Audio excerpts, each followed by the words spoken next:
A'udzubillahi minasyaitonirrajim. Bismillahirrahmanirrahim. Assalamualaikum warahmatullahi wabarakatuh. Alhamdulillah wassalatu wassalamu ala Rasulillah Sayyidina Maulana Muhammad ibn Abdullah wa ala alihi wa sahbihi wa man walah. Thumma amma ba'd.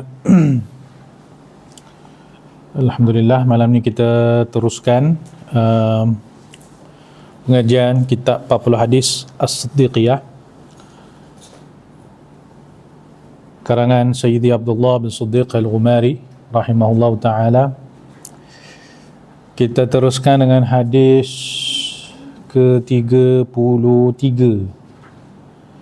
Bismillah, fadal. Bismillahirrahmanirrahim. Alhamdulillah wassalatu wassalamu ala Rasulillah. Qala al-musannif rahimahullah wa nafa'ana bihi wa bi ulumi ad-darain amin. الحديث الثالث والثلاثون عن عبد الرحمن بن شبل رضي الله عنه قال سمعت رسول الله صلى الله عليه وآله وسلم يقول إن التجار هم الفجار قالوا يا رسول الله أليس الله قد أحل البيع قال بلى ولكنهم يحلفون فيأثمون ويحدثون فيكذبون رواه أحمد والحاكم وصححه.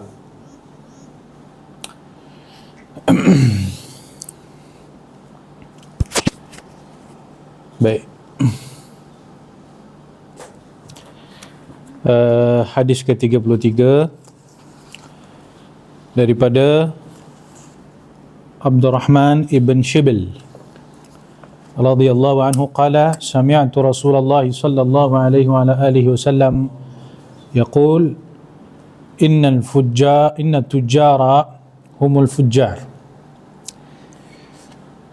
Sesungguhnya para peniaga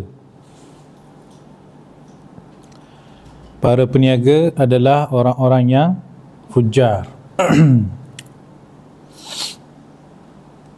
Qalu ya Rasulullah, maka para sahabat bertanya, bukankah Allah telah menghalalkan jual beli? Maka baginda sallallahu alaihi wasallam pun bersabda, benar, Allah telah menghalalkan jual beli. Akan tetapi mereka, iaitu para peniaga ini, suka bersumpah, lalu mereka mengkhianati sumpah tersebut dan suka berkata dengan kata-kata yang dusta. Hadis riwayat Imam Ahmad, hukum sahih oleh Imam Al-Hakim. Jadi hadis ni menjelaskan tentang para peniaga-peniaga yang asalnya Nabi SAW sebut inna tujjara humul fujjar. Orang-orang yang berniaga ni, mereka ni daripada kalangan orang-orang yang jahat. Sekilas pandang seolah-olah menampakkan semua orang yang berniaga dia adalah penjahat. Jadi para sahabat bertanya, takkan semua peniaga, orang yang berniaga tu jadi penjahat? Maka Nabi pun spesifikkan, bukan semua orang tu penjahat, bukan semua peniaga tu penjahat, tetapi peniaga yang sekian-sekian sifatnya, maka dialah yang termasuk di dalam hadis ni. Jadi ini satu perkara yang sangat penting lah, kita nak memahami nas-nas Quran wal hadis, nak memahami nas Quran dan hadis, bahkan nak memahami bahasa Arab, ya, nak memahami bahasa Arab tu sendiri, dia nak tak nak mesti dengan pintu-pintu yang telah ditetapkan oleh para alim ulama, iaitu kena ada kekuatan ilmu lughah Arabiah yang bagus. Agak-agak dalam hadis ni apa ilmu lughah yang perlu kita tatbikkan untuk kita memahami hadis ni? Yang kita perlukan di sini adalah ilmu balaghah, bab majaz mursal, bab itlaqul kullu wa yurad bihi al-juz'u. Nabi kata innal tujjar humul fujjar. Nabi kata peniaga tu semua orang jahat. Apakah maksudnya ni? Maksudnya kita memahami kata-kata Nabi ni dengan menggunakan kaedah majaz mursal, mention semua, tapi yang sebenarnya yang dimaksudkan tu hanya benda spesifik saja. Bukan semua peniaga. Kalau semua peniaga tu penjahat, penjahat belaka kita semua. Semua daripada kita terlibat dalam bisnes, jual itu, jual ini. Kan? Jadi perlunya kita ni ada kaedah-kaedah lughah. Kena faham. Kan? Banyak kan pengaplikasian kaedah-kaedah majaz mursal. Banyak kita gunakan dalam kepahaman kita dalam hadis-hadis dan ayat Quran. Okey, tak nak cerita pasal majaz mursal tu, mungkin korang pernah belajar lah dalam ilmu balaghah. Paling sikit kau ingat lagi zaman SPM dulu dalam bahasa Arab tinggi ada belajar bab balaghah, betul? Dalam bab balaghah ada belajar pasal majaz mursal, betul? Yang kita at least kita pernah go through lah benda tu secara basic. Faham tak tahu, yang penting dapat SPM A. Yang penting dapat A, faham tak faham saya tak tahulah. Kan? Baguslah kalau kita ada usaha lebih sikit, belajar ilmu balaghah tu sikit-sikit. At least kita ada basic yang bagus. Kita tahu cara-cara nak memahami Quran hadis ni dengan betul. Bab majaz mursal tu benda yang sangat penting ya, sebab dia berkaitan dengan masalah dilalah. Dia berkaitan dengan masalah dilalah. Kita baca satu ayat, adakah ayat tu memang maksudnya seperti literal macam tu je, ataupun actually dia nak maksudkan benda yang something else? Penting tu, sangat penting. Okey.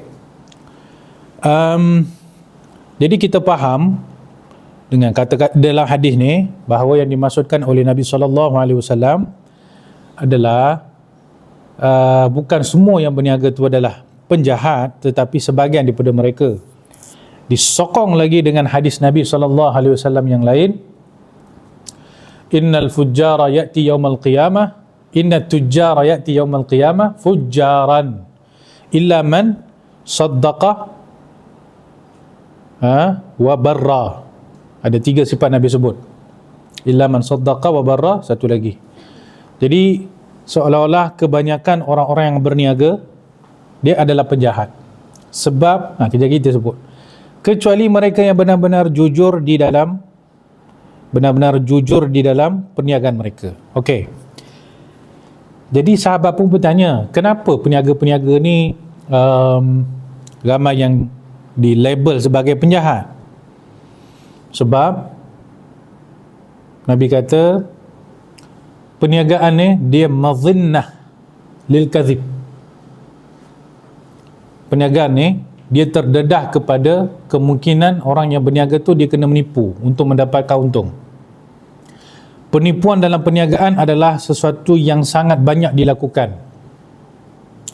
Fasarati tijarah madhinnatun wa mahallun li nashril kadhib. Okey. Sebab itu secara logiknya, basicnya, orang peniaga ni kalau dia betul-betul nak untung banyak, dia memang kena menipu lah. Siapa yang pandai menipu, banyak untung dia. Siapa yang jujur sangat, sikit untung dia. Kalau nak mengejar untung, sekadar untung, menipu. Okey. Dalam bahasa lain lah, ya, kita boleh katakan seorang peniaga dia akan tergolong dalam hadis ni apabila dia tidak menunaikan ethics sebagai seorang businessman. Okey, kalau kita belajar semua bidang ilmu kan, dia ada ethics dia, betul. Nak jadi cikgu, ada ethics of education. Nak jadi lawyer, ada ethics of lawyer. Ada doktor, ada ethics of doktor. Semua ada ethics belaka. Jadi orang yang nak berniaga, dia adalah dia punya susunan-susunan benda yang mesti dia kena lakukan. Bila dia dapat lakukan yang itu, maka jadilah perniagaan dia sesuatu yang diredai oleh Allah Ta'ala. Kalau dia langgar, maka menjadilah dia dalam hadis ni. Pentingnya etika di dalam perniagaan. Sampaikan Allah Ta'ala turunkan satu surah menjelaskan tentang etika, adab, benda-benda yang tak boleh buat ketika perniagaan. Surah apa tu? Satu surah khusus cerita bab tu. Agak-agak tak apa, tembak sikit tak apa. Tapi janganlah tembak jauh sangat. Tiba-tiba surah Baqarah dia kata. Apa hal Baqarah pula? Tembang tu biarlah kena-kena sikit. Mutaffifin. Suratul Mutaffifin ya. Diturunkan suratul Mutaffifin untuk menjelaskan tentang perihal ada adab orang berniaga. Ada seorang lecturer dia buat apa?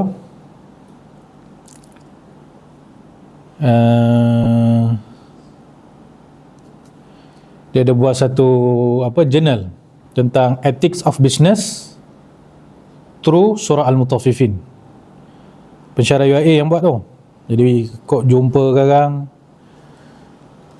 garang bacalah ya, baca. Jadi dalam tu dijelaskan tentang apa benda yang boleh, apa benda yang tak boleh. Dan pentingnya surah Mutaffifin ni, dan pentingnya semua hadis-hadis tentang perniagaan lah tu semua, sebab boleh dikatakan majoriti orang pada zaman Nabi SAW income mereka adalah daripada perniagaan. Perniagaan tu kira benda yang paling famous, carrier yang paling dominan ketika itu. Maka tak peliklah Nabi SAW pun pernah menjadi tajir, Nabi pun menjadi peniaga. Dan tak peliklah banyaknya hadis-hadis yang menjelaskan tentang tuntutan bekerja. Al-Allamah Syekh Abdul Fattah Bughda ada satu kitab menjelaskan tentang Al-Hathu ala Tijarah, seruan ke arah untuk berniaga. Tengok, orang buat satu kitab khusus cerita pasal seruan untuk berniaga. Boleh cari dalam internet, confirm ada tu, Syekh Abdul Fattah Bughda punya kitab. Dan tak peliklah kalau kata Nabi SAW, inna tis'ata a'ashar minar rizqi minat tijarah. 9/10 daripada rezeki itu datang daripada perniagaan. Jadi perniagaan ni something yang sangat bagus, sebab dia termasuk di dalam konsep berdikari, bukan menunggu orang bagi kita duit. Okey, jadi berniaga ni satu benda yang sangat bagus, sangat dituntut dalam syarak. Kalau boleh semua orang dia kena ada unsur-unsur berniaga tu. Maksud saya, boleh lah kalau kita setakat nak belajar-belajar sikit kan. Yang jangan berniaga jual agama sudahlah. Yang paling laris sama sekarang ni jual agama. Okey, yang jual agama masya-Allah jadi kaya raya tuan-tuan. Jadi maksud saya tu, kalau kita tengok ya, tuntutan perniagaan dalam syarak tu tuntutan yang sangat besar. Jadi tidak ada salahnya kalau kita ni berjinak-jinak sedikit lah dalam kita menjual sesuatu zaman sekarang ni. masya-Allah, setakat nak berniaga kecil-kecilan tu benda terlalu mudah sangat. Okey, beli barang kat Shopee jual balik dengan harga yang lipat kali ganda, boleh buat. Okey, kami kalau belajar dengan Syekh Mahmud memang suka orang berniaga. Ya, guru saya Syekh Mahmud Samam tu memang bagi motivate untuk suruh berniaga.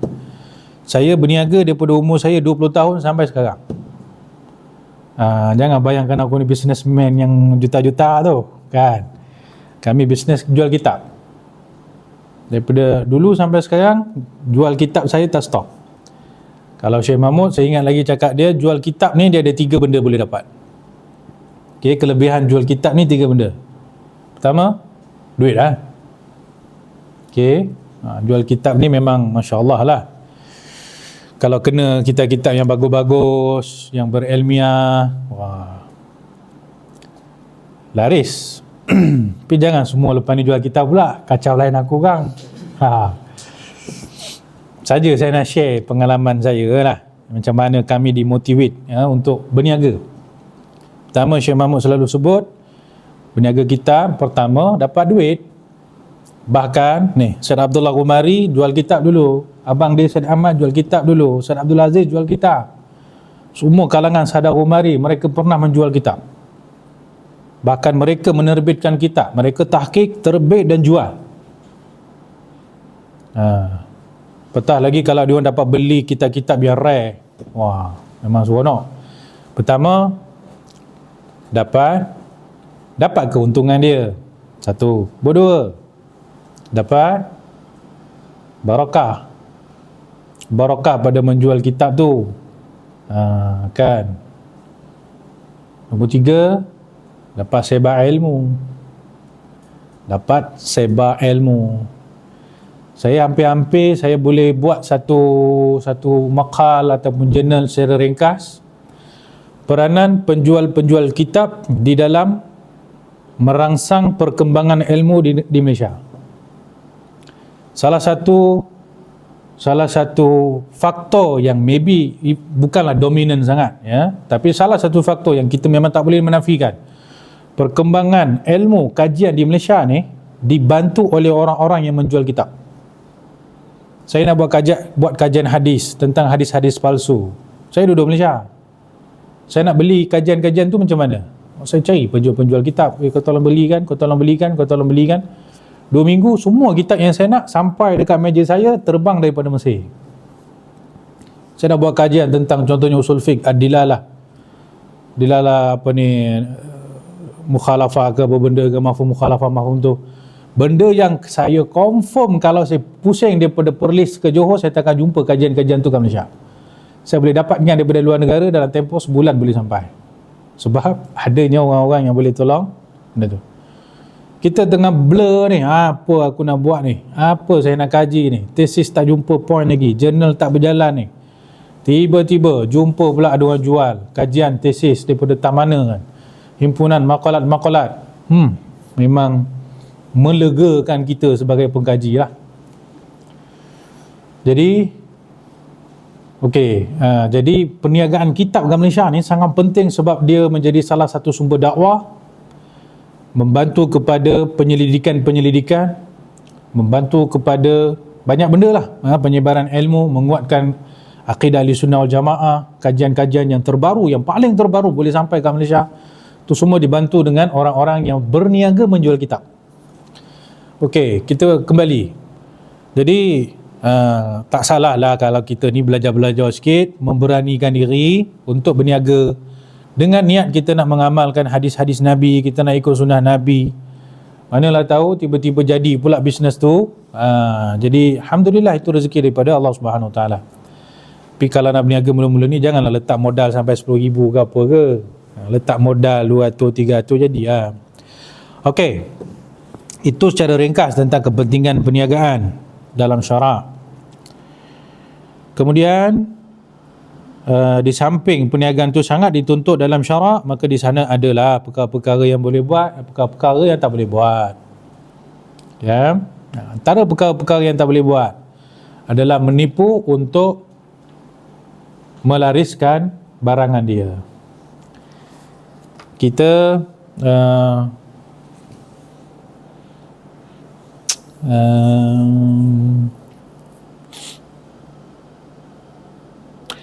nak buktikan bahawa at-tijarah ni, ya, perniagaan ni memang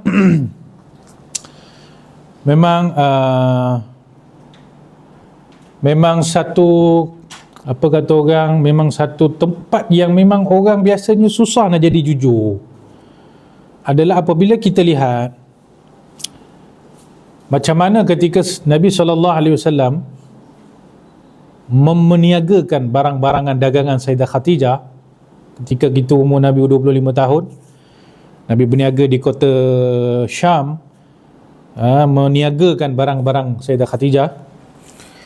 Punyalah Nabi menjadi seorang insan yang paling jujur dalam perniagaan.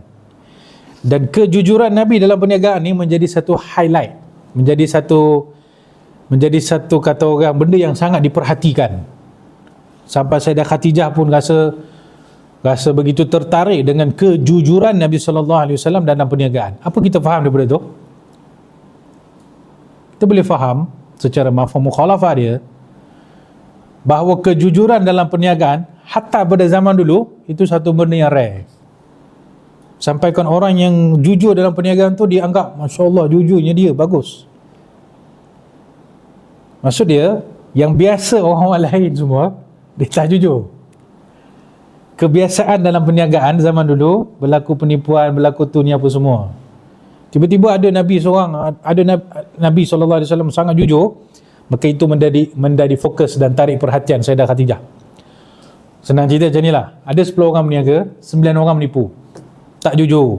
Bersumpah. Okey. Ada seorang, subhanallah, jujur. Okey, nampak seorang ni dia lain daripada lain.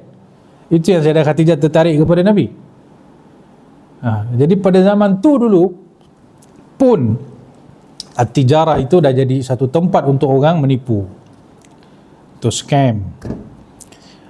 Tak pelik lah lepas tu turun wahyu, turun pula satu surah, wailul lil mutaffifin. Semua cerita pasal scam, tuan-tuan. Scam dalam bisnes. Sampailah zaman sekarang pun kita tak perlulah nak cerita panjang sangat perniagaan yang begitu banyak, penipuan sana, penipuan sini. Beli cara online, dalam online gambar punyalah lawa. Bila kita beli sampai ke kita hauk. Dan zaman sekarang satu bentuk penipuan yang sangat laris dalam bab perniagaan adalah review, testimoni. Setengah-setengah orang dibayar untuk dia membuat review pada produk yang ingin dijual. Benda ni berlaku sangat, dan jangan takut, orang yang paling banyak dibayar untuk review produk, okey, itu adalah golongan para asatizah, ustaz-ustaz. Okey, ni dia nak keluarkan produk ni, produk skincare ke apa benda ke. So siapa orang yang dia nak cari supaya boleh tolong bagi review, testimoni untuk supaya produk ni laris, dia akan cari ustaz-ustaz, dia akan cari ustazah. Sebab apa? Sebab golongan agamawan tu ada penerimaan yang cukup besar di kalangan masyarakat. Okey, jadi golongan agamawan ni sangat mudah ditunggang untuk kepentingan orang lain. Nah, tengok agamawan ni dia punya kata-kata dia tu punyalah dahsyat kata-kata kedudukan mereka yang begitu besar di kalangan umat Islam. Nah, tengok benda tu, pergi tengok cerita filem bid'ah tu. Dah tengok belum? Tak tengok? Serius lah. Macam mana korang tak kenal Walid lagi? Walid tu kita kena kenal. Tak dinafikan kalau korang perasan Habib Ali ada tegur pasal benda tu kan, memburukkan orang-orang yang agamawan ni. Benda tu sangat betul. Tapi ingat, watak macam Walid memang ada dalam masyarakat kita. Di Malaysia ada, di Indonesia 2 kali ganda. Memang ada, jangan kata tak ada. Jadi di samping kita tak setuju juga filem tu memburukkan dengan cara macam ni, tapi benda tu sebagai satu peringatan kepada masyarakat, kena ada satu base yang bagus untuk tapis kata-kata agamawan ni. Bukan semua benda yang dikeluarkan oleh agamawan ni mesti diterima 100%. Benda tu kena filter. Fanatik dan obses yang melampau, itu yang boleh menghasilkan orang-orang macam Walid tu. Kat Indonesia banyak Walid tau. Kat Malaysia ni kita masih, undang-undang masih kuat. Kita ada sistem tauliah, kita ada jabatan agama, kita ada pejabat mufti, kita ada pejabat agama daerah. Semua kontrol keadaan. Masjid surah kita insya-Allah terpelihara. Macam tu pun boleh keluar macam-macam benda-benda sesat. Kat Indonesia, sistem dia tu sangat longgar. Satu kampung, kahwin, cerai, bum, semua tergabung. Kalau seorang tu ke depan dengan diri dia sebagai seorang alim ulama, syekh, dia mengaku dia mimpi jumpa Nabi, bum, dia akan diangkat tinggi-tinggi dalam satu kampung tu. Ini suasana di Indonesia memang parah.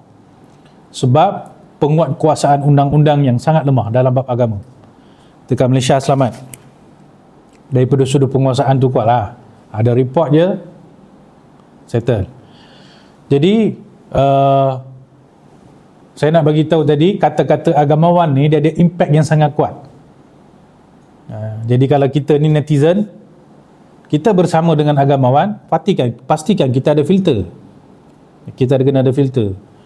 Kalau kita ni lah agamawan tersebut, janganlah gunakan status kita sebagai agamawan untuk menyampaikan satu benda yang Tak betul.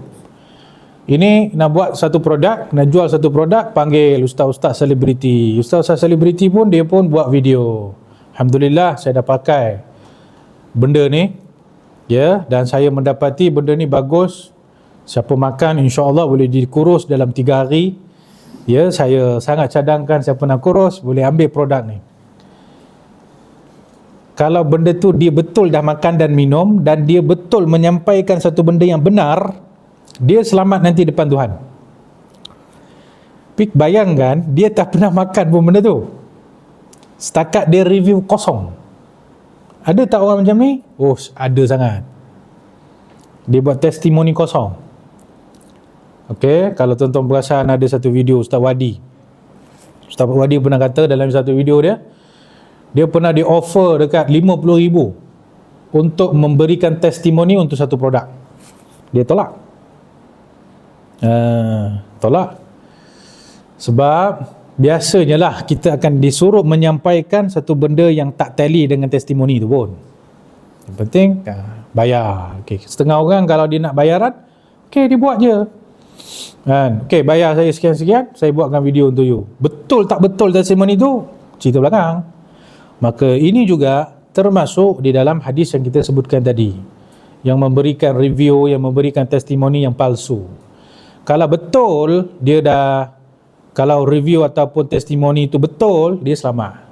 Tapi setakat nak jaga hati, setakat nak dapat duit, semua tu termasuk di dalam perkara-perkara yang haram dalam syarak. Lebih-lebih lagi dengan kata-kata ustaz-ustaz yang promote satu produk tu, beribu orang yang percaya dan beli benda tu dan mereka rugi kerana tak dapat apa yang disebutkan dalam testimoni tersebut. Jadi kita ustaz-ustaz, ustazah-ustazah tu kita berjaga-jagalah. Sekarang memanglah mungkin kita terfikir kan, siapa nak cari aku minta testimoni, muka pun dah lah tak handsome, tak ada siapa nak cari punya lah. Belum tentu lagi, mana tahu sampai satu masa, Masya Allah, dah jadi lecturer, dah jadi pensyarah, jadi orang terkenal. Oh, masa tu fitnah pun datang. Okey, jadi termasuk satu tempat yang banyak sangat penipuan dalam bidang perniagaan tu adalah testimoni fake review yang kita panggil. Kalau kita kat Malaysia mungkin tak terlalu nampak. Saya kalau kami duduk di Mesir, orang Mesir ni mungkinlah ikut pengalaman saya, orang Mesir ni paling tepat dimasukkan dalam hadis ni sebab perangai dia. Okey, kita masuk dalam satu kedai, dia punya semangat dia nak jual barang tu, dia bercakap dengan kita 5 minit, dia akan bersumpah 20 kali. Wallahi hadha akbaru mahal fi hadzal makan. Padahal kedai kecil lah. Wallahi hadha arkhas fi hadzal makan. Wallahi hadha ajwadu syai'. Wallahi belaka tuan-tuan. Bersumpah belaka. Kita orang Malaysia yang kata orang, sorry to say lah, macam pembaris sikit, naif, tak kenal orang Mesir. Jadi kita tengok orang Mesir ni mesti bagus-bagus kan. Sebab Mesir ni ramai alim ulama, ramai awliya wassalihin. Jadi takkan orang Mesir ni menipu. Jadi takkan orang tu dah bersumpah wallahi dia menipu, kita pun beli. Rupanya memang kena tipu.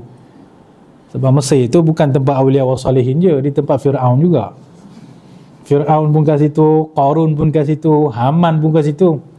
Semua kat situ. Jadi malaikat pun ada kat situ, setan pun ada kat situ. Okey. Ramai orang pelancong-pelancong Malaysia senang kena tipu. Orang Mesir peniaga ke shopping ke apa ke dekat Sayyidina Hussein, belakang tu ada nama dia Khan Khalili. Khan Khalili, tempat orang memang beli barang kat situ lah. Satu Khan Khalili tahu, bangsa yang paling senang kena tipu orang Malaysia. Masuk je orang Malaysia, dia akan tanya dulu, where are you from? Dia punya bahasa Inggeris tu. Kamu daripada mana? Malaysia. Ahsaninlah, dia akan tanya tu. Otak dia dah fikir macam mana aku dah tipu. Beza dengan orang Indon. Orang Indon ni dia ganas-ganas sikit, dia orang tak berani nak kacau. Jadi kalau kat Mesir tu pergi beli barang tu kan, bergaduh, memang bergaduh. Siapa tak bergaduh dia senang kena tipu, kalau tak kena tipu kena bergaduh. Padahal lah orang balik daripada Mesir ni hati semua kerah-kerah belaka, sebab dia dah puas bergaduh kat Mesir, terbawa-bawa ke Malaysia. Jadi kalau kita tengok perangai orang jual barang Pak Arab Mesir ni, memang kita boleh idrak bahawa perniagaan ni memang banyak dipenuhi dengan penipuan dan skamer. Terlalu banyak sangat. Kalau kita kat Malaysia, kita punya pattern lain pula, yang banyak kena tipu sebab beli barang online. Dia punya review, testimoni dah cantik, tengok gambar, tengok video, memang mantap ni kan. Bila sampai jadi nak dikonklusikan cerita dia, orang nak berniaga ni dia kena berjaga-jaga daripada melakukan benda-benda penipuan dan skamer dan sebagainya, walaupun benda tu ada kalanya sangat susah. Contoh kita kalau tak ada ilmu, kita tak belajar, kita tak mengaji, kita boleh tersilap. Contoh ya, saya nak jual kitab. Kitab tu saya ada 5 biji saja. Jadi saya pun post. Untuk memastikan kitab tu saya dapat jual dengan segera, cukup kalau saya tambah satu ayat kat bawah tu, stok terhad. Bila saya letak je, stok sangat terhad, dia bermain dengan psikologi pembeli. Stok terhad kan, lambat kan, habis pula buku ni. Jadi semua nak beli cepat. Padahal stok belum tentu terhad. Saya ada 5, ataupun mungkin saya ada 10, ataupun saya ada 100. Stok saya ada 100, tapi saya letak dalam iklan saya stok terhad. Menipu ke tak menipu? Menipulah. Simple. Benda kita tak perasan pun, main letak je stok terhad. Padahal stok banyak. Menipu tu. Apa lagi? Biasa ayat-ayat yang kita gunakan, produk terbaik. Nak cakap produk terbaik kat dunia tu nampak sangat menipu. Produk terbaik di Gombak contoh dia, claim ya. Betul ke tu produk terbaik dekat Gombak? Bayangkan penipuan ni dah menjadi satu normal. Kita pembeli pun, kita bila baca benda tu kita dah tak percaya. Kita pun tahu benda tu claim kosong. Nak katalah pembohongan dan penipuan tu dah menjadi satu benda yang terlalu normal. Kita pun tahu, tak boleh percaya ni. Okey. Jadi tak pelihlah bila Nabi SAW sebut ramai yang berniaga ke akhirat dia akan menjadi insan-insan yang fajir, yang jahat, dihimpunkan dengan orang jahat. Kerana kalau di sini Nabi kata menunggang nama Allah, bersumpah dengan nama Allah untuk menipu. Berat. Ya, berat sangat. Baik, itu hadis yang 33 lah. Selesai kot.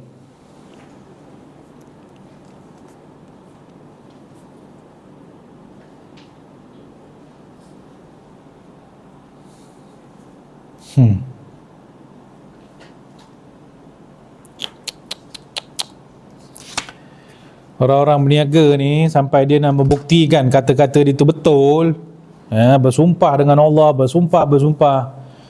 Kalau Syed Abdullah sebut dalam kitab ni bawah ni, wa yahlifuna bit talaq.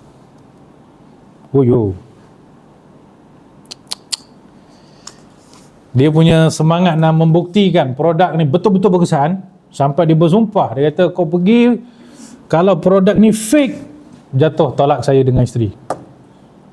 Ada orang macam ni? Apa tak ada pula? Ada. Tu saya kata Syed Abdullah, wa yahlifuna bit talaq wa qad yakununa kadhibin. Dia kata barang ni memang ori ni, memang premium punya kualiti. Kalau saya tipu, jatuh cerai isteri dia. Salahnya memang menipu. Menipu dia. Jatuh tak tolak? Jatuh tolak. Faya'ishuna ma'a zawjatihim fil haram wa hum la yash'urun. Jahil campur dengan tamak. Subhanallah. Jadi tuan-tuan dan puan-puan, Berniaga ada cara-cara dia, ada ilmu dia, ada boleh, ada tak boleh. Semua ni adalah mesti dipelajari. Saya pernah dengar daripada beberapa guru daripada Yaman, di Tarim tu ada pasar. Di Tarim tu ada pasar. Zaman dulu, siapa-siapa nak mendapatkan kebenaran untuk berniaga di pasar Tarim, disyaratkan bagi siapa-siapa nak berniaga di pasar Tarim, disyaratkan mesti kena khatam kitab Minhajut Talibin dulu.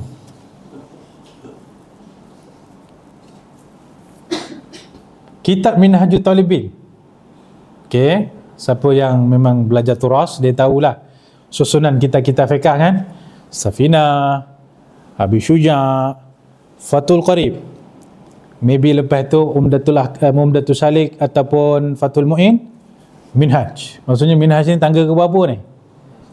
Almost dia dah hujung-hujung tu. Siapa kata Minhaj? Apa tajuk panjang Minhaj? Minhajut Talibin wa Umdatul Muftiyin. Perjalanan para penuntut ilmu, pegangan para mufti-mufti. Siapa kuasai kitab Minhaj daripada A sampai Z, dia dah kedudukan layak jadi mufti. Bayangkan, ada pasar, siapa nak niaga kat pasar tu, nak dapatkan kebenaran, dia kena khatam kitab Minhaj dulu. Dan ramai yang berniaga di situ. Maksudnya ramai dah khatam, boleh berniaga kat situ. Sebab apa? Kalau tak tahu hukum hakam muamalat, yang mana boleh, yang mana tak boleh, mana sirah, mana qabul, kena wajib qabul itu dan ini, apa maksud qabat, apa maksud riba, apa maksud taqabud, apa semua, tak tahu apa item robawi, apa syarat-syarat dia, macam mana nak berniaga? Jadi atas dasar tu dia letakkan satu syarat tu. Kalau kita letak syarat macam tu, sampai mati tak boleh, tak settle. Safinah pun ramai tak khatam. Ni nak cerita Minhaj Talibin. Jadi maksudnya kepentingan ilmu, tuan-tuan dan puan-puan, ya, kepentingan ilmu. Baik, selesai hadis 33. Silakan hadis 34. الحديث الرابع والثلاثون عن أبي هريرة رضي الله عنه أن رسول الله صلى الله عليه وسلم قال: من أتى حائضا أو امرأة في دبرها أو كاهنا فصدقه كفر بما أنزل على محمد صلى الله عليه وآله وسلم. رواه أحمد والأربعة.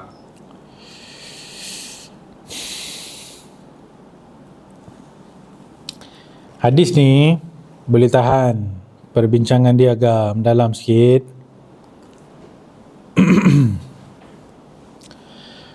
Baik, kita tengok dulu maksud dia daripada Abu Hurairah radhiyallahu anhu, bahawa Nabi SAW telah bersabda, man ata haidan. Kalimat ata di sini dia bukanlah maksud dia daripada sudut, dipanggil apa? Bukan maksud dia ata ni kan datang. Kalimat mendatangi isteri itu, dia adalah dipanggil kiasan juga. Kiasan. Nabi SAW dalam bab-bab tertentu suka menggunakan kiasan. Sebenarnya boleh je kalau nak kata menjama'a haidan, itu lebih clear. Siapa yang berjima', kan, bersetubuh. Tapi halusnya adab Nabi tak suka nak gunakan perkataan-perkataan yang agak kurang senonoh lah, yang nampak macam terlalu direct, tak bertapis. Jadi Nabi gunakan kalimat ata. Jadi kita faham lah, kenalah faham ya, bila maksud ata di sini, maksudnya bersetubuh lah kat situ. Okey. Jadi barang siapa menyetubuhi wanita dalam keadaan haidnya ataupun mendatangi, sama jugalah, menyetubuhi isterinya daripada duburnya ataupun dia mendatangi. Okey, ata di sini maksud dia datanglah. Janganlah terjemah bersetubuh pula kat situ. Tak kena. Siapa yang mendatangi, kahin. Kahin ni yang sesuai terjemah dalam bahasa kita apa? Bomo, dukun, pawang, ahli nujum, semua-semua itulah. Maksud kahin di sini orang yang mendakwa dia mengetahui benda gaib. Orang yang kononnya dia tahu, dia claim dia tahu benda gaib. Dia boleh nampak tu, dia boleh nampak ni. Tu. Atakahinan fasaddaqahu bima yaqulu kafara bima unzila ala sayyidina Muhammad sallallahu alaihi wasallam. Okey, ada 3 permasalahan hukum di sini. Pertama, menyetubuhi perempuan dalam keadaan haid.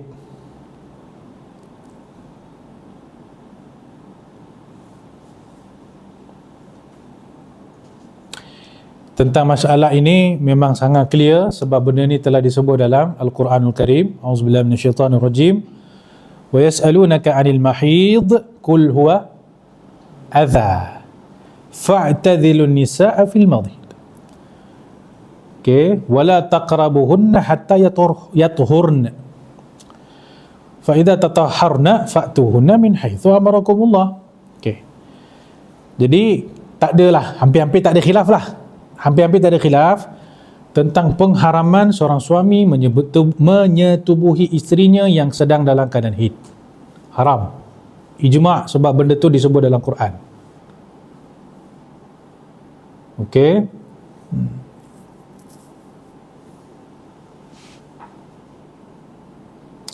Cuma perlu satu lagi benda yang kita nak clearkan sikit lah ya. Clearkan sikit.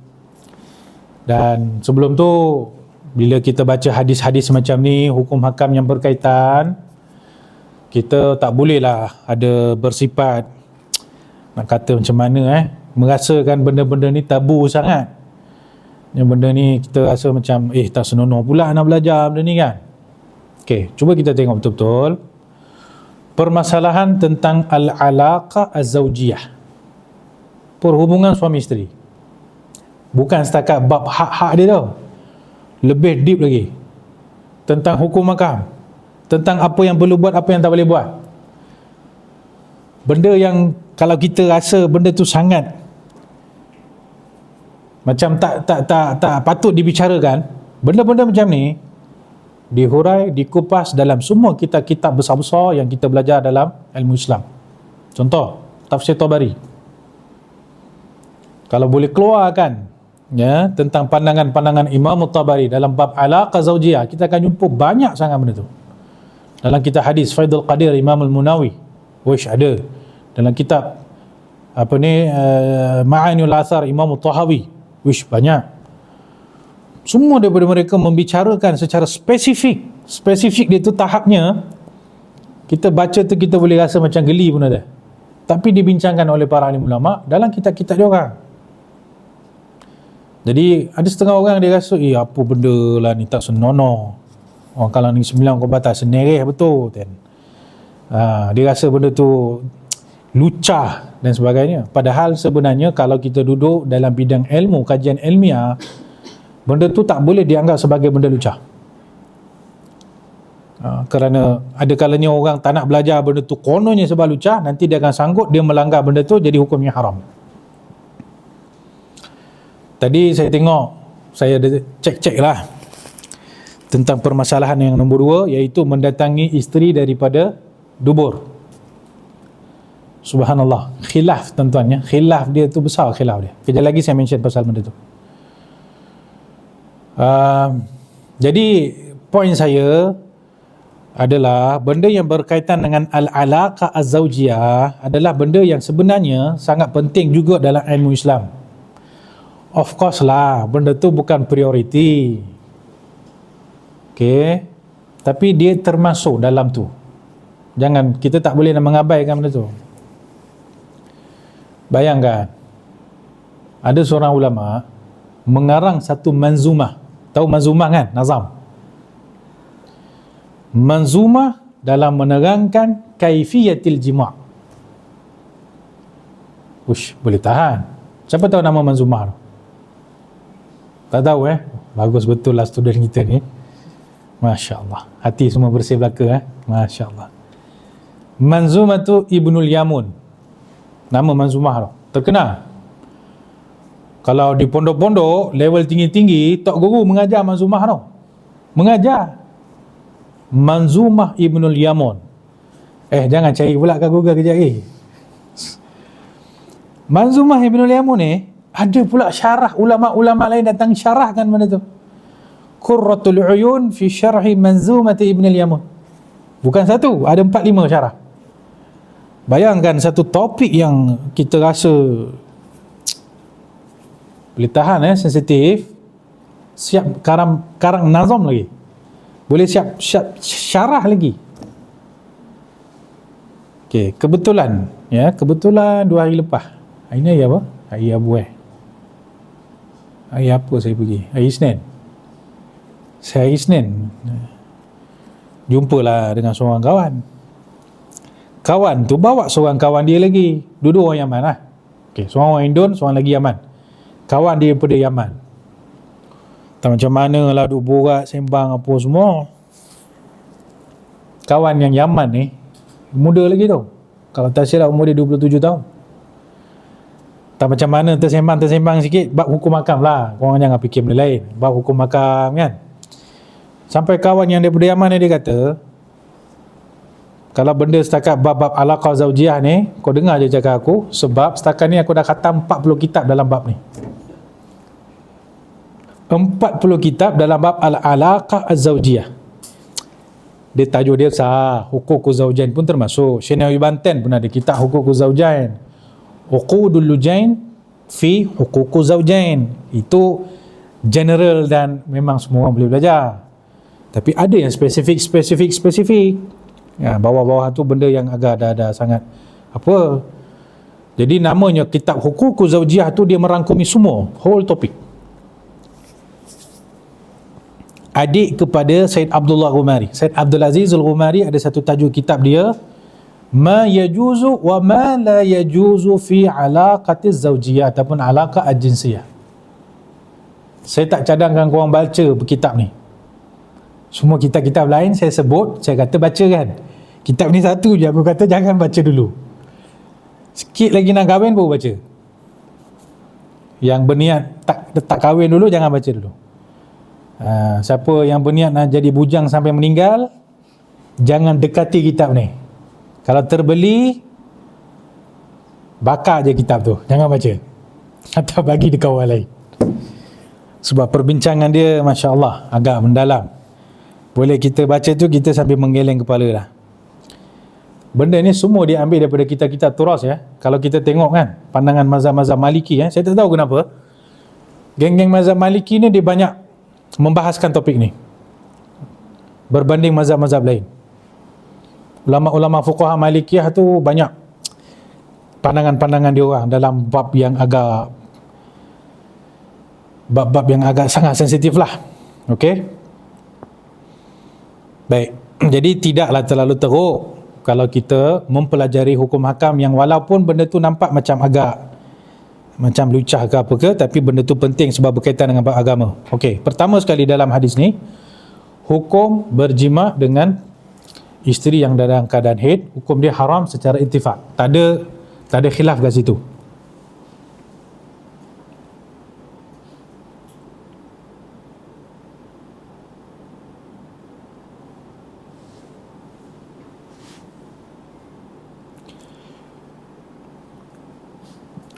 Macam ni,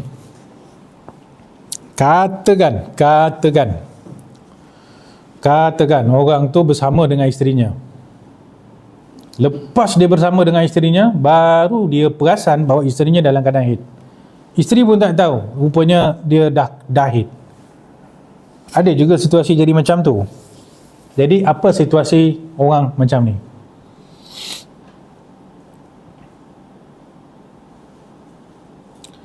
Dia berdosa ke tak berdosa?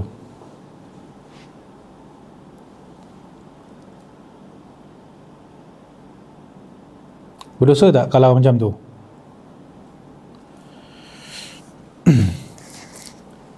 Seorang suami sama ada kalau dia berjima' dengan isterinya dalam keadaan haid sengaja atau tidak sengaja. Kalau dia sengaja, dia berdosa lah, haram lah. bahkan dosa besar tu. Okey, tapi kalau dia tak sengaja, dia tak berdosa lah.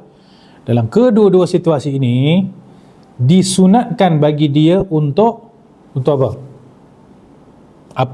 Apa yang disunatkan kata orang yang terjimat dalam keadaan haid ni? Disunatkan dia membayar kafarah untuk perbuatan dia tu sebanyak 1 dinar emas. Macam mana? Ada beran? 1 dinar emas. 1 dinar sekarang berapa? 4.25 500. Tu dia. 1 gram 500. Darab belah 4.25 gram. 2,000 ya, tak banyak sangat pun.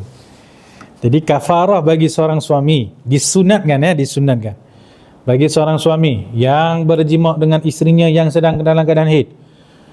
Tahu ke tak tahu ke, sengaja ke tak sengaja ke, disunatkan bagi dia membayar kafarah lebih kurang dengan harga yang kita sebutkan tadi, 1 dinar emas. 2,000. Habis gaji sebulan, tuan-tuan. Ya. Dan di situ ada satu catatan yang perlu diketahui juga. Dalam bab alaqah zaujiyah ni, ada ulama yang kerah, ada ulama yang longgar sikit. Ulama yang longgar ni, yang agak longgar, ya marhaba, Waalaikumsalam warahmatullahi wabarakatuh. Ulama yang dia agak longgar sikit ni, saya kena repeat sikit ke belakang kot, takut ya, dia tiba-tiba dia masuk, dia dengar cerita ni, apa benda ustaz ni ngajar ni. Hadis yang kita sedang belajar ni, dia something yang berkaitan dengan alaqah baina az-zawj wa zaujah. Okey.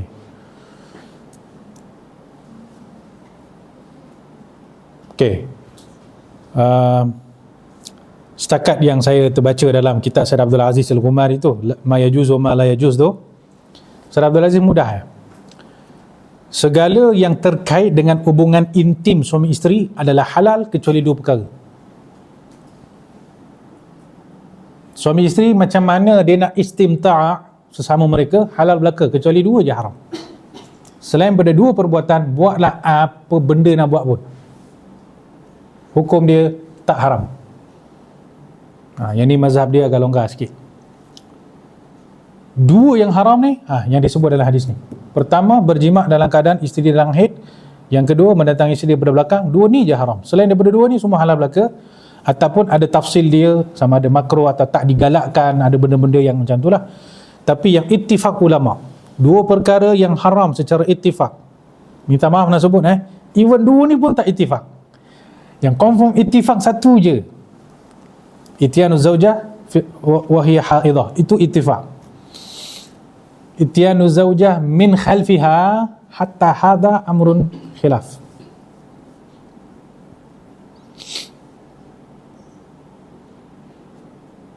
Jadi jadi atas dasar ni lah, seorang suami dia boleh istimta' dengan isterinya walaupun isterinya dalam keadaan haid. Dia boleh istimta' dalam semua benda, kecuali tak boleh dia mengusik antara pusat dan lutut, itu saja.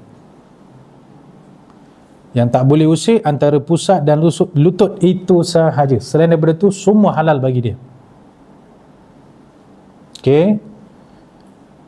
Isteri boleh istimta' dengan suami dan sebaliknya, yang penting tak mengusik pusat ke lutut. Benda ni pun tak ada khilaf, benda tu clear.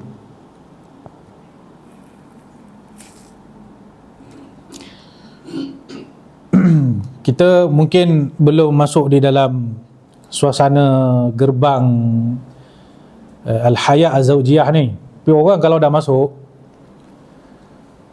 dia akan memahami bahawa perhubungan suami isteri ni, benda tu dia sama penting dalam kehidupan setengah orang. Perhubungan ni dia sama penting macam makan dan minum.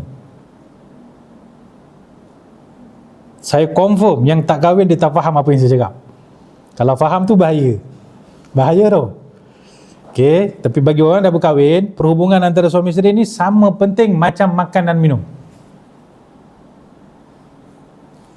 Kalau kita belajar benda ni, kehidupan para sahabat, confirm dahi kita berkerut. Ibnu Umar radhiyallahu anhuma buka puasa bukan dengan makan minum. Buka puasa terus jimat dengan isteri. Pernah dengar? Pelik tu. Tapi ini adalah benda realiti, walaupun nampak bunyi dia macam apa kan. Sebab apa Sebab nantilah kita sambung belakang, nantilah kita apa lagi. Ala kulli hal. Jadi benda ni bukan benda yang tak penting. Petah lagi kalau nak pandang benda ni sebagai lucah dan sebagainya. Jadi kita clearkan kat situ.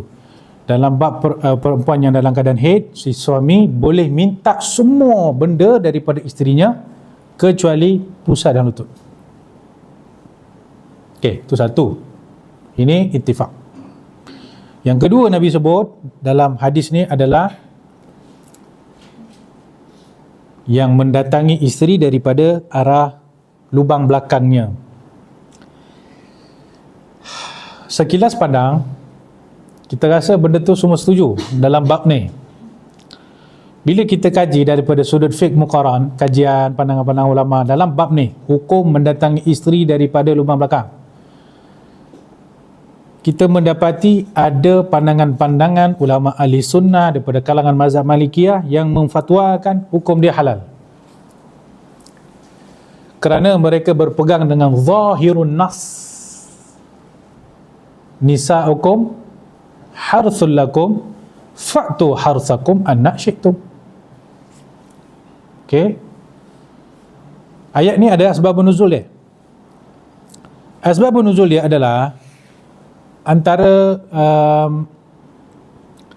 apa ni kata orang, stigma orang Arab jahiliah. Barang siapa yang menyetubui isterinya daripada arah belakang, bukan lubang belakang. Siapa yang menyetubui daripada arah belakang, bukan lubang belakang, arah belakang, tapi lubang depan. Siapa yang menyetubui macam tu, maka isteri ni akan mendapat anak dia tu mata juling. Ini stigma ataupun pemikiran orang Arab jahiliah. Okey, suami yang menyetubui isterinya daripada arah belakang, kalau isteri tu hamil, akan dapat anak tu mata juling. Ini stigma lah, benda tak betul lah. Jangan sekarang kita jumpa orang mata juling, kita fikir lain pula. Jangan. Jadi untuk menapis kepahaman ni, turun ayat ni. Allah Ta'ala sebut, datangilah isteri kamu daripada semua arah. Tak ada masalah. Nisa'ukum harthul lakum fa'tu harthakum anna syi'tum. Daripada mana arah pun tak ada masalah. Ini ayat Quran. Tapi dalam hadis ni Nabi kata tak boleh datang daripada belakang. Ini hadis. Macam mana nak combine dua benda ni? Allah kata semua arah boleh, dalam hadis kata tak boleh daripada arah sekian-sekian. Macam mana nak buat? Biasalah, bila ada pertemuan dalil, kita ada dua kaedah. Kan kita belajar muskilul hadis, contoh dia, geng-geng usuluddin dia ada muskilul hadis, geng-geng usul fiqh dia ada kaedah tarjih lah, itulah inilah. Lebih kurang samanya perbincangan. Bila ada benda tu bercanggah, kita ada dua. Sebenarnya banyak kaedah dia. Salah satunya, kita kena gabung al-jam'u bainal adillah, dan hukumnya wajib. Selagi boleh jamak, tak boleh tarjih. Kalau boleh jamak antara dua adillah, wajib jamak, tak boleh tarjih. Tarjih maksudnya apa? Pilih satu, buang satu. Kalau kita boleh gunakan dua-dua, why you nak pilih satu, you nak buang satu? Gunalah dua-dua. Jadi muqaddam itu adalah al-jam'u bainal adillah. Jadi ada setengah ulama jamakkan adillah ni. Quran kata boleh ikut mana-mana jalan, mana-mana pintu.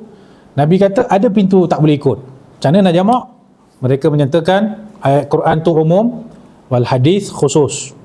Hadis itu mentakhsiskan keumuman ayat Quran tu tadi. Jadi semua pintu boleh masuk, kecuali pintu yang Nabi kata tak boleh. Ini jumhur ulama. Jadi ikut pandangan yang al-jam'u bainal adillah, tak boleh lah masuk pintu belakang. Okey. Ada setengah ulama tak setuju dengan jam'u kat sini. Sebab apa dia orang tak setuju? Sebab mereka beranggapan hadis-hadis yang menceritakan tentang pengharaman masuk daripada lubang belakang, hadis itu kebanyakannya dhaif, tidak layak menjadi mukhassis untuk keumuman ayat. Ada hadis ni dalam Sunan Tirmizi, Imam Tirmizi sendiri kata dhaif. Hadis-hadis lain, hatta hadis ni pun saya rasa Rawahul Ahmad wal Arba'ah, boleh tahan. Tapi hadis ni ramai yang kata dhaif, ya. Jadi mereka tak setuju bahawa hadis dhaif boleh mentakhsiskan keumuman ayat tadi.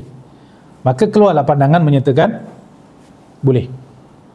Bahkan perbuatan membolehkan ni dinukilkan daripada Ibnu Umar, Imam Malik, Ibn Abi Mulaikah, tabi'in kibar, dan beberapa ulama lain.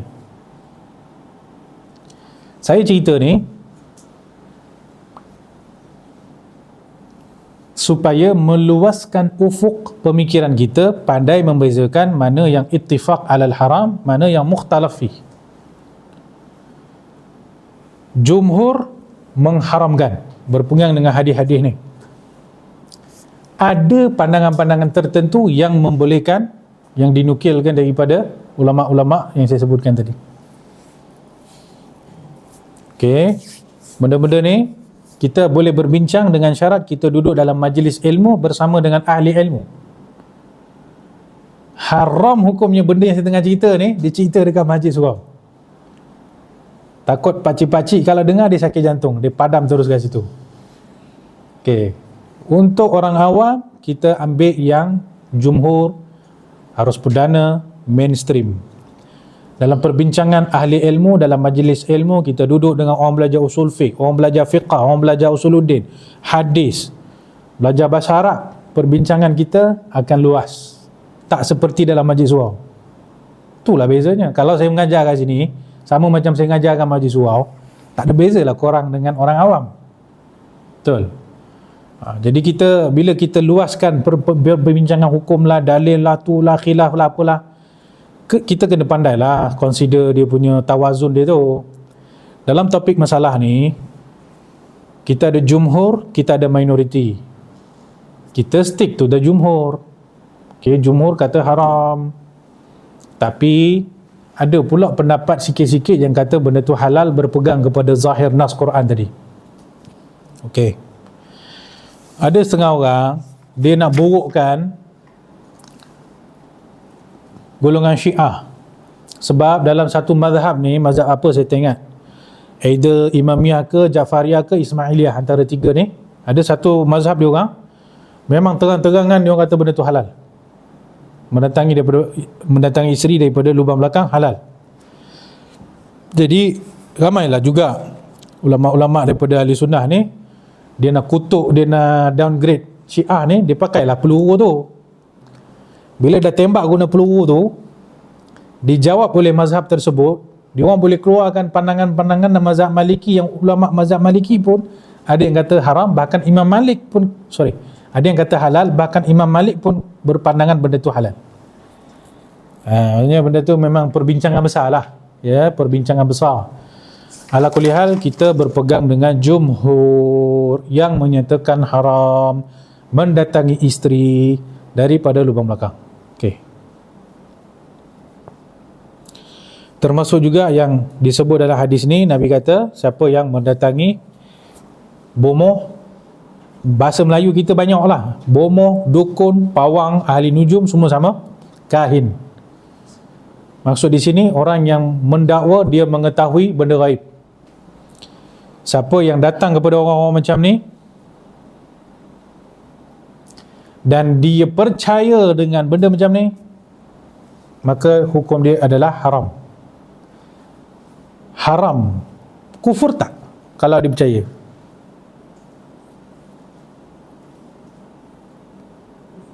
Kufur.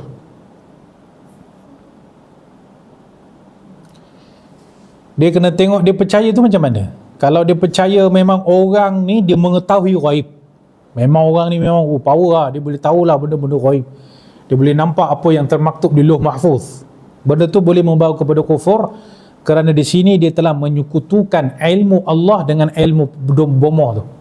Seolah dia nak kata, oh bomoh ni pun ada ilmu macam ilmu Allah, yang Allah mengetahui benda-benda ghaib.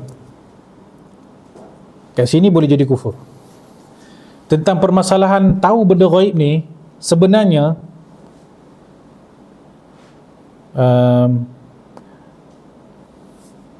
ada perbincangan di situ tentang permasalahan. Mungkin kalau kita belajar bab sifat 20 al-ilmu, mungkin kita akan belajar dalam topik tu.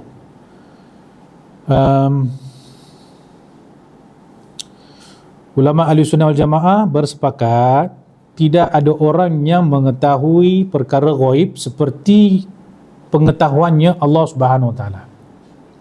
Benda ni ittifaq lah, tak ada khilaf lah. Tapi khilaf akan berlaku pada mana? Pada kalaulah orang itu diberikan oleh Allah dengan ilmu boleh mengetahui benda ghaib, benda tu harus ke tak harus? Boleh ke tak boleh? Ke sini menjadi khilaf. Dalam bab inilah juga satu khilaf yang sangat mu'tabar, yang bergaduh sampai sekarang tak settle lagi. Soalan, adakah Nabi SAW mengetahui perkara ghaib ataupun tidak? Kalau tuan-tuan follow up sikit lah tentang isu ni. Kat sini ada dua pihak yang bergaduh. Satu pihak ulama-ulama hadis daripada aliran Deoband. Pernah dengar aliran Deoband? Ulama daripada India yang mereka beraliran tabligh. Ada satu lagi aliran ni tak famous dan dia agak minoriti sikit. Nama dia aliran Brelvi. Aliran Brelvi ni satu aliran yang diasaskan oleh seorang ulama besar daripada India juga, nama dia Syekh Ahmad Ridha Khan Al-Brelvi. Brelvi ni nama tempat. Dia ni lahir dekat situ, dia membesar kat situ, dia jadi ulama besar kat situ. Jadi dia disebahkan aliran ni, nama dia aliran Brelvi.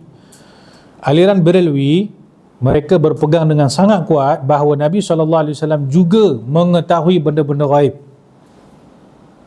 Sedangkan aliran Deoband, mereka menganggap ini kepahaman yang hulu. Hulu kalau percaya Nabi mengetahui benda ghaib. Cuma mereka yang mendakwa Nabi pun mengetahui benda ghaib, mereka tulis kitab, datangkan dalil-dalil dia. Syekh Ahmad Ridha Khan ada satu kitab tebal macam ni, mendatangkan dalil-dalil Quran hadis bahawa memang terbukti bahawa Nabi pun mengetahui benda ghaib. Kalau macam tu, apa beza Nabi dengan Allah? Bezalah. Ilmu, sifat ilmu pada Allah itu azali. Adapun ilmu Nabi itu tak azali, itu bersumber daripada Allah, Allah yang bagi. Memang bezalah dua-dua ni. Jadi tak adalah isu kat sini Nabi mengetahui ilmu ghaib, kalau macam tu samalah dengan Allah. Tak timbul isu tu. Memang takkan sama. Memang tak sama. Berpunca ni, mereka yang kata setuju bahawa Nabi mengetahui benda ghaib ni juga berpijak pada satu hadis. Kata Nabi SAW, Nabi sebut ni ketika Nabi berada di atas mimbar. Nabi kata, tidak ada satu pun kat dunia ini, tidak ada satu perkara pun kat dunia ni melainkan Allah dah bukakan hijab untuk saya lihat semuanya. Hadis ni memang wujud, memang adalah status dia, saya tak ingat. Nabi sebut benda tu, dan Nabi sebut benda ni dekat hujung-hujung. Jadi ulama yang kata setuju, dia kata Nabi disingkap dan diberikan oleh Allah ilmu ghaib ni. Nabi tahu semua benda yang akan datang, yang telah berlaku, apa benda semua Nabi boleh tahu. Sebab pada hujung-hujung hayat Nabi telah disingkap ilmu oleh Allah Ta'ala. Tapi sebelum itu, sebelum disingkap, Nabi ada sebut hadis-hadis yang Nabi tak tahu ini, Nabi tak tahu itu, Nabi tak tahu. Tidak ada yang mengetahui tidak ada yang mengetahui 5 perkara melainkan Allah. Kan ada hadis kan? Al-janinu fi butuni ummiha, nuzulul matar, aina yamutul mar'a, mana kematian seseorang, hari kiamat. Ada 5 benda Nabi sebut. Benda ni tak ada siapa yang tahu melainkan Allah. Tapi disebabkan ada hadis satu lagi yang Nabi mention pada hujung-hujung ni, bahawa Allah telah menyingkap keilmuan Nabi SAW, maka daripada sini ulama yang bersetuju kata hatta 5 benda ni pun Nabi dah dibagi tahu oleh Allah Ta'ala. Jadi Nabi tahu semua benda. Perkara ni seronok kalau kita baca dalam kitab Muqaddimah Kitab Al-Arba'in Al-Aziziyah. Yang kita tengah belajar ni Arba'in Siddiqiyah kan, karangan Said Abdullah bin Siddiq Al-Umari. Adik beliau nama dia Said Abdul Aziz Al-Umari. Beliau ada satu kitab Al-Arba'in Al-Aziziyah fi ahwal akhir zaman. Kitab ni dah diterjemah dalam bahasa Melayu, dah terbit dekat Jabatan Mufti Negeri Sembilan. Saya pernah ngajar kitab ni, dah khatam sekali dah. Dalam muqaddimah kitab ni, saya rasa muqaddimah tu lebih panjang daripada isi kitab. Memang panjang betul. Dalam muqaddimah tu Syed Abdul Aziz bawa pandangan yang bahawa Nabi mengetahui semua benda ghaib setelah Allah Ta'ala telah singkap hijab bagi Nabi. Beliau menangkan pandangan tu. Sebab apa? Nabi boleh tahu apa yang akan berlaku sampai kiamat. 40 hadis cerita akhir zaman betul. Semua yang Nabi sebut dalam hadis-hadis ni betul-betul berlaku. Macam mana Nabi tahu? Maksudnya Nabi tahulah semua benda.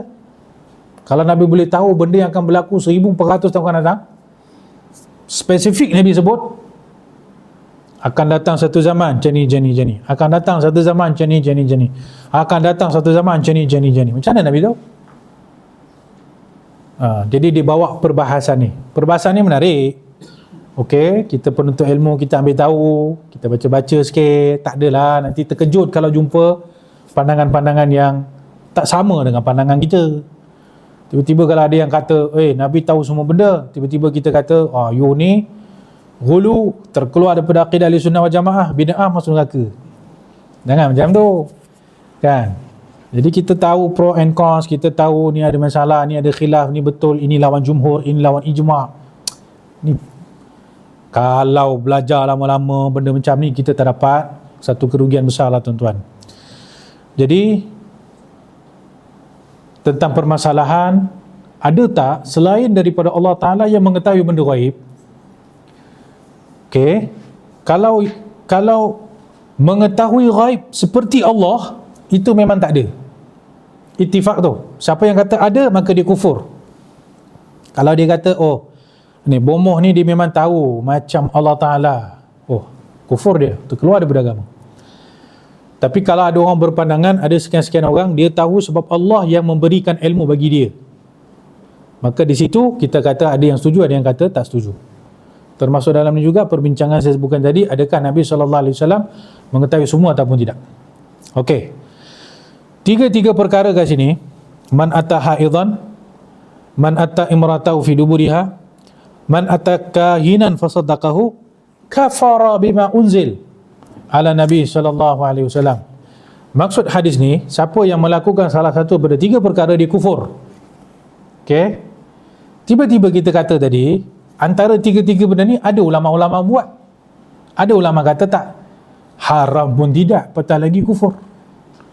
Jadi macam mana kita nak tawazun antara hadis ni yang menyatakan kufur siapa yang buat benda ni, dengan pandangan ulama yang ada yang bahkan berpandangan tak haram. Nombor 2 tu, macam mana nak tawazun? Tawazun dia mudah je. Hadis ni, ulama yang huraikan hadis ni, mereka menyatakan al-kufru al-madhkur fi hadzal hadis mahmulun ala man istahalla hadhihi thalatha. Okey, siapa yang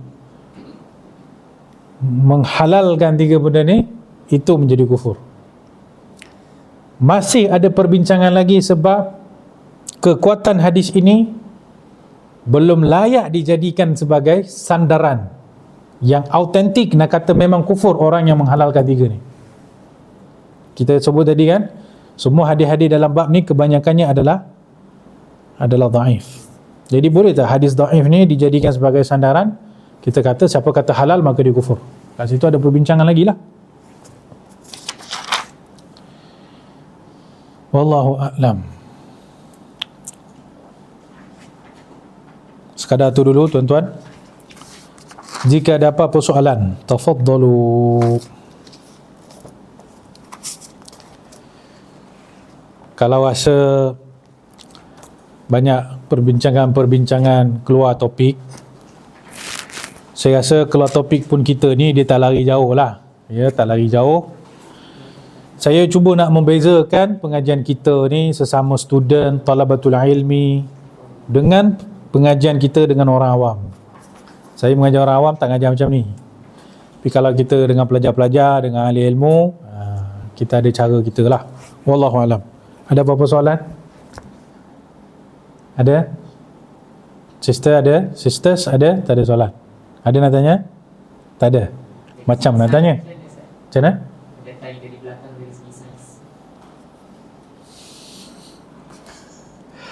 Wah, tu aku kena buka kitab biologi.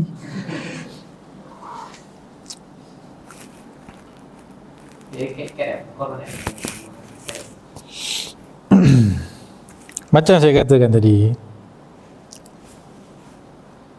jumhur ala annahu haram, wal qalil min al madhhab al malikiyah yuftuna bi annahu yajuzu i'timadan ala zahir al ayah, nisaukum harthul lakum fa'tu harthakum anna syi'tum. Open access, terpulang. Dan unfortunately memang ada nukilan pandangan-pandangan tu dalam kitab Syarah Ma'anil Athar. Imam Tahawi ada nukil, Tafsir Tabari ada nukil, Imam Munawi Faidul Qadir ada nukil. Mereka menukilkan tentang khilaf ni daripada sudut pandang saintifik. Tak tahulah, kenalah kaji pula. Ala kulli hal, benda tu ialah macam saya kata tadi, kena ada tawazun lah. Kita bukan suruh buat. Jangan ada yang kata aku promote pula benda tu. Kita nak bagi tahu benda tu ada pandangan yang berbeza di situ. Ulama yang kata boleh pun ada intimat dia daripada sudut ayat-ayat Quran. Dan mereka still boleh jawab lagi. Yang berhujah dengan hadis-hadis ni, dia kata hadis-hadis ni adalah hadis yang daif. Mereka ada perbincangan lagi kat situ. Jadi tak sesenang-senang lah. Okey. Daripada sudut saintifik tu, wallahualam, saya tak tahu. Tak pernah kaji pun. Tak ada kerja lah nak kaji benda-benda ni kan. Banyak lagi nak buat. Soalan lain kalau ada? Kalau ada soalan yang kalau takut-takut, segan-segan nak tanya, nak tulis pun tak apa, tak ada masalah. Tak ada soalan ya? Bismillahirrahmanirrahim. Alhamdulillahirabbil alamin. Allahumma anfa'na bima 'allamtana wa 'allimna bima yanfa'una wa zidna 'ilman wa 'amalan ya arhamar rahimin. Allahumma ati nufusana taqwaha wa zakkiha anta khairu man zakkaha anta waliyuha wa maulaha. Allahumma nawwir qulubana bi nuri hidayatika kama nawwartal arda bi nuri syamsika ya arhamar rahimin. Wa sallallahu wasallama ala sayyidina Muhammadin wa ala alihi wa sahbihi ajma'in walhamdulillahi rabbil alamin. Brother Amal tolong update kat saya, exam bila kita akan berhenti kelas ni?